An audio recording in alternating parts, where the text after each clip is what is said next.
نحمده ونصلي على رسوله الكريم اما بعد فاعوذ باللہ من الشیطان الرجیم بسم اللہ الرحمن الرحیم لن تنالوا البر حتى تنفقوا مما تحبون صدق اللہ العظیم ان اللہ وملائکتہ یصلون علی النبی یا ایہا الذین آمنوا صلوا علیہ وسلموا تسلیما الصلاة والسلام علیک یا سیدی یا رسول اللہ وعلی آلک واصحابک یا سیدی یا حبیبی یا حبیب اللہ مولا صلی وسلم دائما ابدا علی حبیبک خیر الخلق کلہم والحبیب الذی ترجى شفاعته لکل حول من الاحوال مقتحم یا رب بالمصطفیٰ بلغ مقاصدنا واغفر لنا ما مضى یا واسع الکرم یا صاحب الجمال و یا سید البشر من وجهك المنیر لقد نور القمر لا يمكن الثناء كما كان حقه بعد از خدا بزرگ توئی قصہ مختصر۔ اللہ جل وعلا کی حمد و ثنا اور حضور نبی رحمت صلی اللہ علیہ وسلم کے دربار گہربار میں ہدیہ درود و سلام عرض کرنے کے بعد میرے انتہائی واجب القدر محترم و محتشم سامعین و ناظرین، السلام علیکم ورحمۃ اللہ وبرکاتہ۔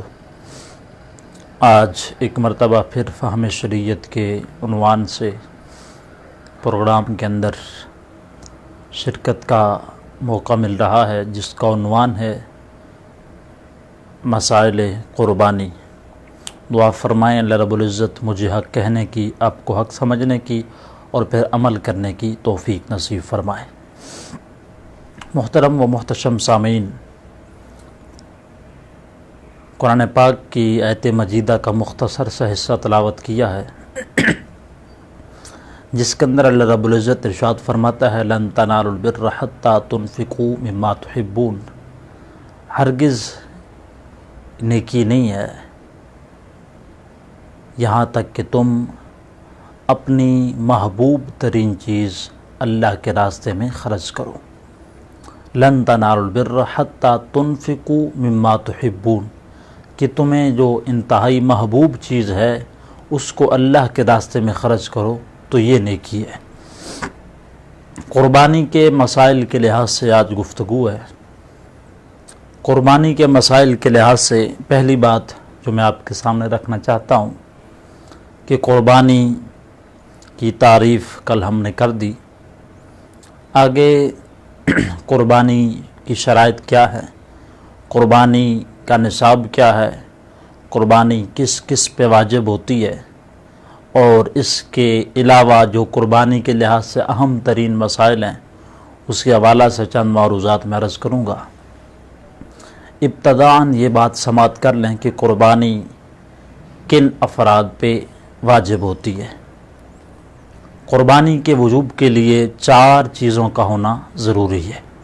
نمبر 1 مسلمان، نمبر 2 عاقل بالغ، نمبر 3 مقیم، اور نمبر 3 کے ساتھ ہی مالدار ہونا، اور نمبر 4 پہ ہے کہ بندہ آزاد ہو۔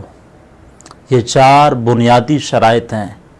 پہلے نمبر پہ مسلمان ہونا کہ کافر پہ قربانی واجب نہیں، دوسرے نمبر پہ عاقل بالغ ہونا اور ساتھ مالدار ہونا، اس کے ساتھ ساتھ آزاد ہونا یہ بھی شرط ہے، اور مقیم ہونا کہ بندہ مسافر نہ ہو، چونکہ مسافر پہ قربانی واجب نہیں ہے۔ ہاں اگر وہ مسافر قربانی کرنا چاہے تو کر لے تو وہ قربانی ادا ہو جائے گی، نفل ہوگی، اس پہ واجب نہیں ہے۔ اب ابتداً یہ 4 شرائط بیان کرنے کے بعد ہم دیکھتے ہیں کہ قربانی کا نصاب کیا ہے۔ آج بہت سی غلطیاں معاشرے کے اندر ہماری سوسائٹی میں پائی جاتی ہیں۔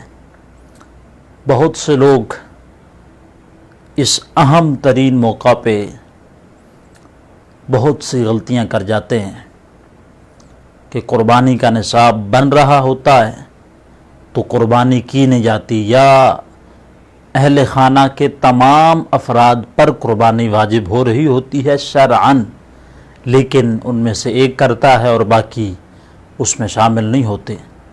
تو اس حوالے سے میں آپ کے سامنے رکھتا ہوں کہ قربانی کا نصاب کیا ہے۔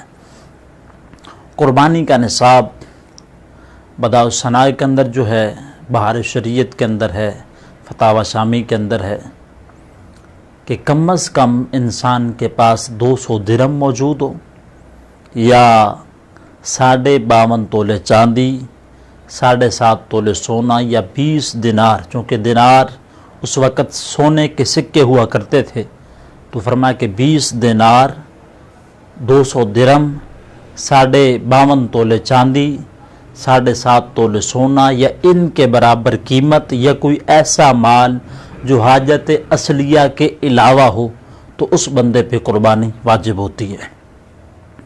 اب مثال کے طور پہ ایک بندے کے پاس 1 تولہ سونا ہے یا آدھا تولہ سونا ہے اور کچھ چاندی ہے، تو دونوں کو جمع کر کے ان کی قیمت کو معاشرے کے لحاظ سے دیکھا جائے گا۔ مثال کے طور پہ آج کی تاریخ 29/7/2020 کے اندر چاندی کا ریٹ 1500 اور کچھ 28 روپے یا 27 روپے ہے پر تولہ کے حساب سے، تو یہ کم و بیش 52.5 تولے کی قیمت بنتی ہے جا کے 75,000 کے لگ بھگ۔ اسی طرح جو سونا ہے بہت مہنگا ہوتا چلا گیا، اور اس وقت تولہ تقریباً 1.25 لاکھ کے قریب کا ایک تولہ ہے۔ ایک بندے کے پاس آدھا تولہ ہے یا کچھ چاندی ہے، تو دونوں کی رقم کو ملایا جائے گا، تو اگر 75,000 سے زائد بن جائے تو پھر وہ شخص اور حاجت اصلیہ سے زائد ہو تو اس پہ قربانی واجب ہوگی۔ اب مثال کے طور پہ میاں بیوی گھر میں رہتے ہیں، شوہر کا کاروبار ہے، وہ تجارت کرتا ہے، اور اس کی زوجہ کے پاس 2 تولے یا تولہ یا کوئی چاندی کے زیورات موجود ہیں، تو اب شرعاً وہ دونوں نصاب ہیں، نصاب کے مالک ہیں، صاحب نصاب ہیں، ان پہ قربانی واجب ہوگی۔ اب 1 سال عورت کرے 1 سال مرد کرے تو پھر 1 سال کا گناہ ان کے ذمہ رہ جائے گا، چونکہ دونوں پہ ہر سال واجب ہو رہی ہے۔ تو اس لیے نصاب کے لحاظ سے دیکھا جائے گا کہ وہ چیز حاجت اصلیہ سے زائد ہو۔ مثال کے طور پہ گاڑی ہے، رہنے کے لیے مکان ہے، پہننے کے لیے کپڑا ہے، تو یہ حاجت اصلیہ میں سے ہیں۔ ان کے علاوہ اگر کوئی چیز، کوئی مال ایسا موجود ہے، اگر اس کو اکٹھا کیا جائے یا اس کو بیچا جائے تو اتنی رقم حاصل ہو جائے گی، کم از کم حالات حاضرہ کے لحاظ سے 75,000 روپیہ یا اس کے مقدار کے برابر کسی کے پاس مال موجود ہے، حاجت اصلیہ سے زائد ہے، تو اس پہ قربانی واجب ہے۔ ایک بات۔ دوسری بات یہ ہے کہ قربانی جب کی جاتی ہے تو اس کے اندر بھی بہت سی چیزوں کا پایا جانا ضروری ہے۔ مثال کے طور پہ گھر کا ایک سربراہ ہے والد، اس کے 4 بیٹے ہیں، ایک اس کی زوجہ ہے۔ اب بیٹے اپنا کاروبار کرتے ہیں اور بیٹوں میں سے ہر بیٹا صاحب نصاب ہے۔ اب باپ کیا کرتا ہے؟ اپنے مال سے، اپنے پیسوں سے ایک بڑا جانور خرید لے کر آ جاتا ہے، گائے لے آتا ہے، اونٹ لے آ جاتا ہے، یا بھینس لے کے آ جاتا ہے، کوئی بھی بڑا جانور جس کے اندر 7 حصے موجود ہوتے ہیں۔ باپ نے آ کے گھر میں باندھ دیا، بیٹوں نے خدمت شروع کر دی، حتیٰ کہ عید والے دن اس کو ذبح کر دیا، تو اب چونکہ متعین نہیں کہ کس کا کتنا حصہ ہے، تو اب وہ قربانی فقط باپ کی طرف سے بھی نہیں ہوگی۔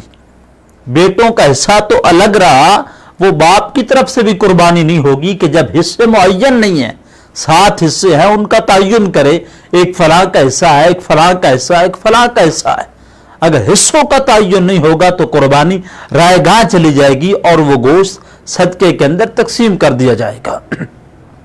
دوسری بات کہ کون کون سے جانور قربانی میں داخل ہوتے ہیں کہ کن کی قربانی کی جا سکتی ہے، تو ابتداً 3 جانور، بکری، گائے اور اونٹ۔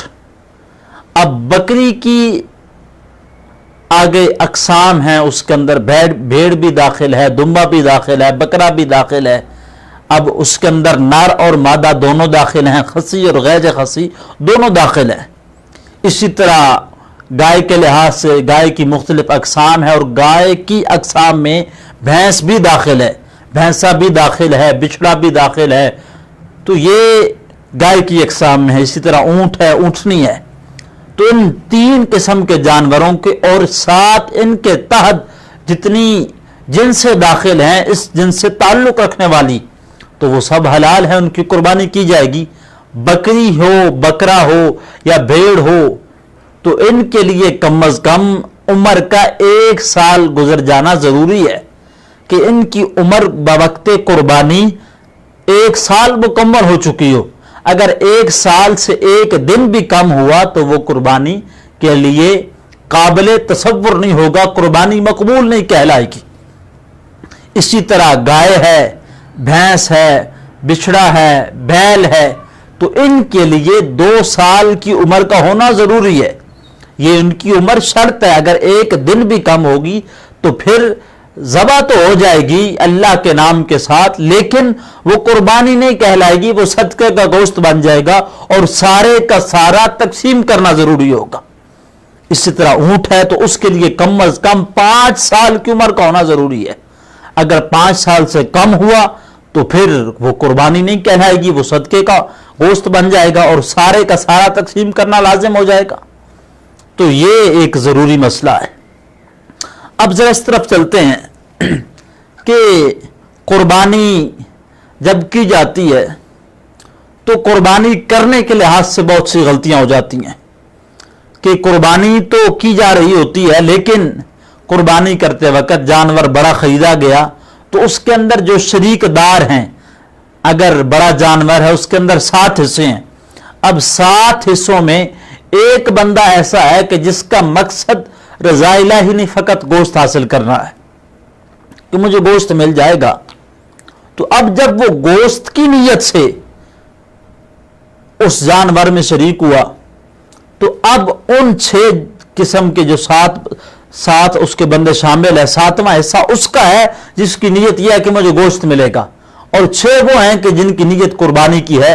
تو نیت ایک کی درست نہ ہونے کی وجہ سے 6 کی قربانی بھی رائے گاں چلی جائے گی، ان کی قربانی بھی قبول نہیں ہوگی. تو نیت کا درست ہونا اور بالخصوص بڑے جانور کے اندر یہ بھی ضروری ہے. اگر نیت درست نہ ہوئی تو پھر قربانی کا کوئی فائدہ نہیں.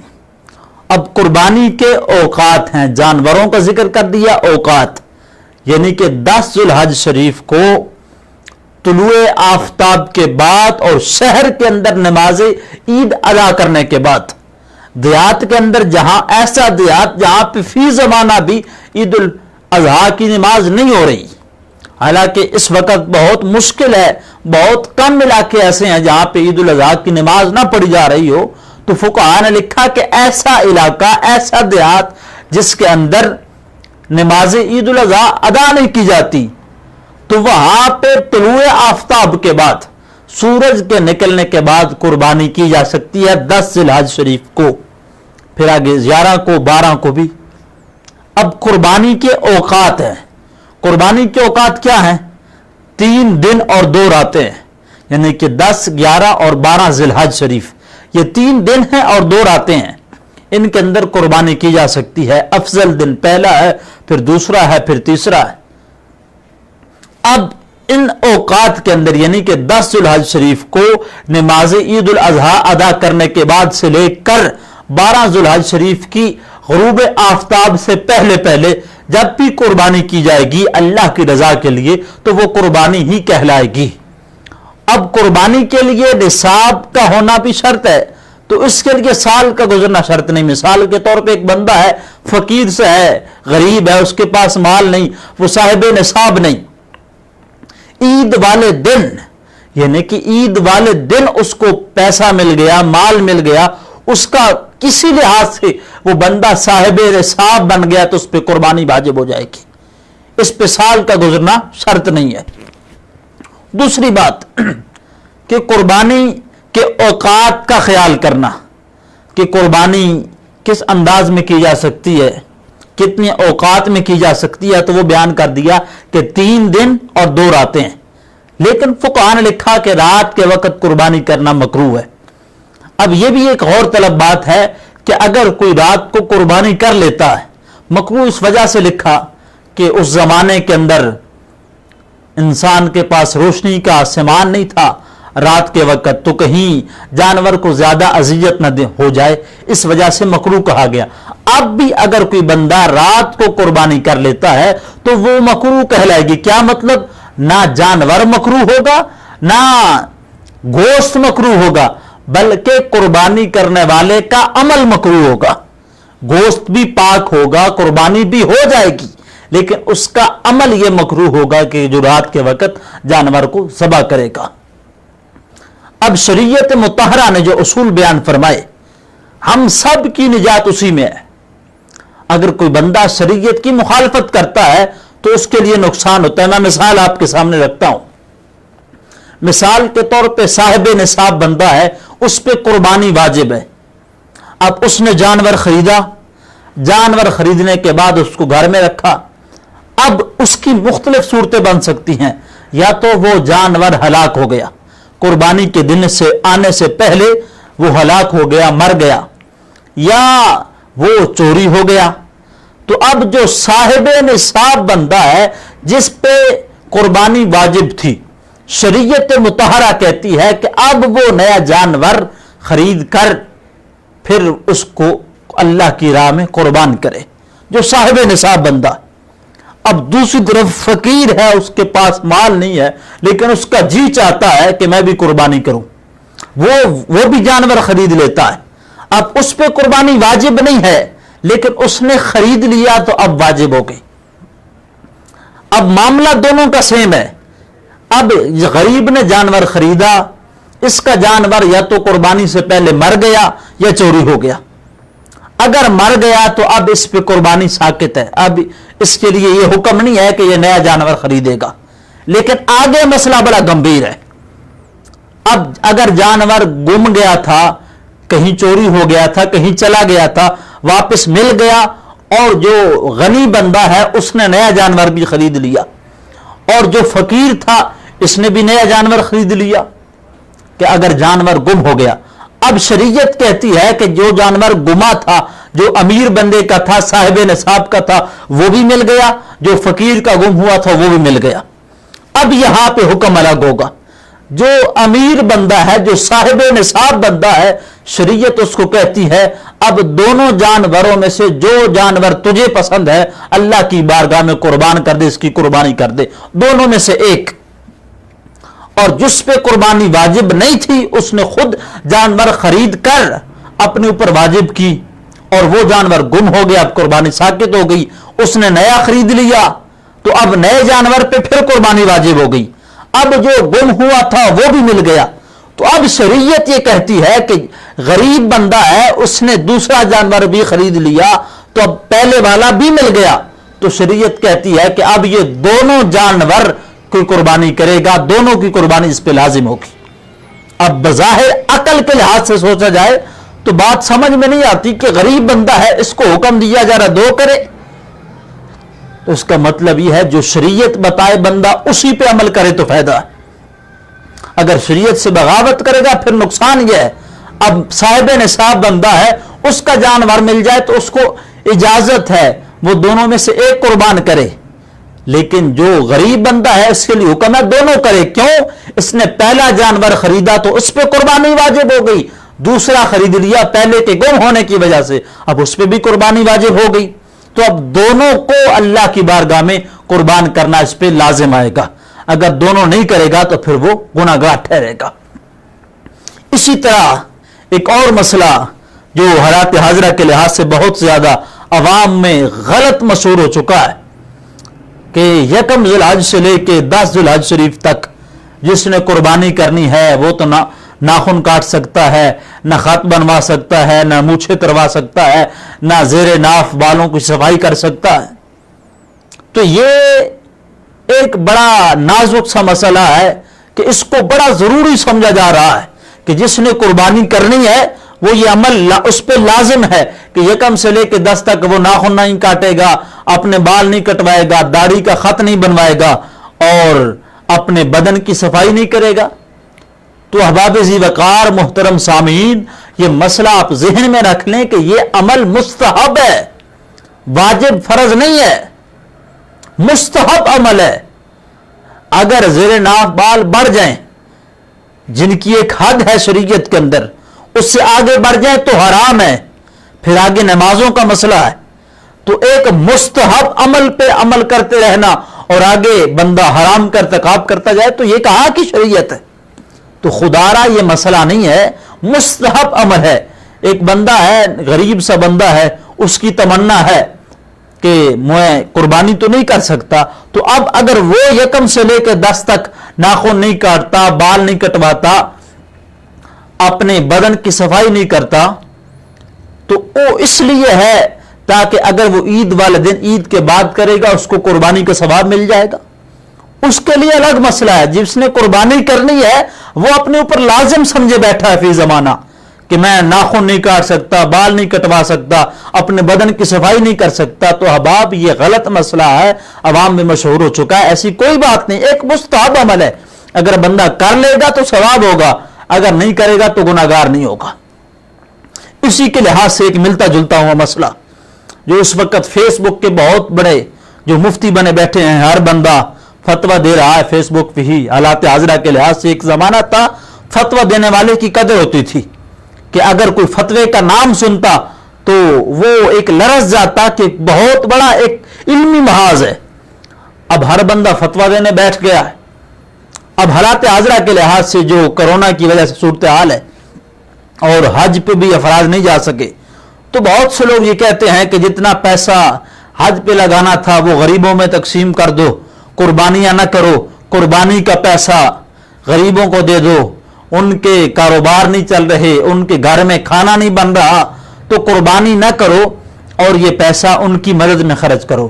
تو میرے محترم سامعین، یہ بات ذہن میں رکھیں کہ غریبوں کی مدد کرنا یہ ایک صدقہ ہے، ایک نفلی کام ہے۔ قربانی واجب ہے، بندہ لاکھ روپیہ بھی غریبوں کی امداد میں خرچ کرے لیکن قربانی ساقط نہیں ہوگی، یہ اس پہ واجب ہے۔ ہاں اگر قربانی کرنے کے ساتھ ساتھ وہ معاشرے کے غریب اور مساکین افراد کی مدد کرتا ہے تو یہ بہت اچھا کام ہے۔ اسی طرح حج کے لحاظ سے بھی یہی معاملہ ہے کہ وہ فرض ہے، وہ اس سال نہیں ہو سکا تو اگلے سال کرے، لیکن یہ نہیں کہ اس کا پیسہ یتیموں کو دو، یہ کر دے وہ کر دے، نہ، یہ شرعاً درست نہیں ہے۔ ہاں اگر کوئی بندہ رب نے مال وسیع دیا ہے وہ ویسے ہی لوگوں کی مدد کرتا ہے، ساتھ قربانی کرتا ہے، تو اس میں کوئی حرج نہیں ہے۔ تو اس لیے یہ دو مسئلے میں نے ضروری سمجھے کہ آج کی اس گفتگو میں شامل کر دوں تاکہ عوام کے لیے آگے آسانی ہو سکے۔ اب ذرا جانور کی طرف چلتے ہیں کہ جس جانور کو ذبح کیا جا رہا ہوتا ہے، ذبح کرتے وقت بسا اوقات ہوتا ہے کہ جن افراد کی قربانی ہو رہی ہوتی ہے وہ چاہتے ہیں کہ اگر اہل خانہ خود ذبح کر رہے ہیں یا کسی کسائی کو بلایا ہے تو کوئی معزز نیک بندہ بھی ذبح کرنے میں شامل ہو جائے۔ مثال کے طور پہ ہمارے ایڈمن صاحب ہیں، حافظ عثمان جلالی صاحب، یہ جس محلے میں جس سوسائٹی میں رہتے ہیں، ان کے قرب و جوار میں جو افراد ہیں ان کو پتہ ہے حافظ قرآن بندہ ہے، باشرع ہے، تو ہم اس سے بھی حصول برکت کے لیے قربانی میں شامل کر لیتے ہیں۔ یہ بھی چھری پہ ہاتھ رکھ لے، تو اب چھری پہ ہاتھ رکھے، چلائے دوسرا چھری کو، جانور کو ذبح کرتے وقت دوسرا بندہ چھری چلائے اور وہ بندہ تکبیر پڑھ گزرے، بسم اللہ اللہ اکبر وہ پڑھے، اور حافظ صاحب یہ نہ پڑھیں کہ میں تو ویسے ہی شامل ہوا ہوں، اصل کام تو وہ کر رہا ہے، تو اب جانور تو حلال ہو جائے گا لیکن قربانی نہیں ہوگی۔ اگر دونوں بندے ہیں، اگر 6 بندے ہیں، 5 بندے بھی ہیں، جانور کو ذبح کرنے کے لیے حصول برکت کے لیے ہاتھ رکھتے ہیں، کسی کا پیر آ جاتا ہے، کسی کا مرشد کامل آ جاتا ہے، استاد آ جاتا ہے، نیک بندہ آ جاتا ہے، تو حصول برکت کے لیے شامل ہوتا ہے، تو جتنے افراد کا ہاتھ چھری پہ موجود ہوگا ہر ایک پہ لازم ہوگا کہ وہ بسم اللہ اللہ اکبر پڑھیں گے۔ اگر کسی ایک نہ بھی نہ پڑی تو قربانی کا وہ جانور قربانی نہیں کہلائے گا، حلال ہو جائے گا لیکن وہ قربانی نہیں ہوگی، وہ صدقے کا گوشت بن جائے گا اور ایک ذرہ بھی گھر میں نہیں رکھے گا، سب کا سب صدقہ کرنا لازم آئے گا۔ یہ ایک ضروری مسئلہ۔ اور ساتھ ایک اور بات، چونکہ وقت بہت کم ہے اور ابھی میں آغاز ہی اس گفتگو کا کیا ہے، انشاءاللہ کوشش کریں گے کہ کل جو باقی مسائل بچے ہیں وہ کل کے موضوع میں ہم شامل کریں۔ آخری بات کرتا ہوں کہ قربانی کرتے وقت اس بات کا بھی خیال رکھا جائے کہ قربانی کرنے والا جب قربانی کر رہا ہو تو قربانی جو کرنے والا ہے، جو جانور کو ذبح کرنے والا ہے، اس کا عقیدہ دیکھا جائے، وہ غیر مسلم نہ ہو، وہ عیسائی یہودی نہ ہو بلکہ مسلمان ہو۔ اگر عیسائی سے کروا دیا یا یہودی سے کروا دیا، غیر مسلم سے کروایا، مشرک سے کروا دیا تو جانور ویسے ہی حلال نہیں ہوگا۔ پھر مسئلہ پوچھا جاتا ہے کہ ہم قربانی کا گوشت یہ محلے میں صفائی کرنے والے افراد کو دے سکتے ہیں؟ تو شرعاً دیکھا جائے تو اپنے غریب اور نادر اور مساکین مسلمانوں کو دیا جائے، ان افراد کو نہ دیا جائے جو مشرک بھی ہیں، جو ایک لحاظ سے اللہ تبارک و تعالیٰ کی ذات پہ بہتان لگانے والے بھی ہیں۔ تو انشاءاللہ اسی عنوان سے کل ہم انشاءاللہ اگلی گفتگو کریں گے۔ جو کچھ بیان کیا دعا فرمائے اللہ مجھے بھی آپ سب کو بھی عمل کی توفیق نصیب فرمائے، اور جن احباب کا کوئی سوال ہو قربانی کے لحاظ سے، کوئی بھی مسئلہ پوچھنا چاہیں تو وہ ہمارے اس گروپ میں، ان گروپ کے ممبران سے یا ایڈمن صاحب سے رابطہ کر لیں پرسنل طور پہ، یا کمنٹس میں اپنے سوال لکھ دیں۔ انشاءاللہ ہم کل کی گفتگو میں جتنے بھی سوال آئیں گے ہر ایک سوال کا جواب دیں گے۔ دعا فرمائے اللہ رب العزت ہم سب کو دین اور دنیا کو شرع کے لحاظ سے ساتھ ساتھ چلانے کی توفیق نصیب فرمائے۔ آمین۔ وما علینا الا البلاغ المبین۔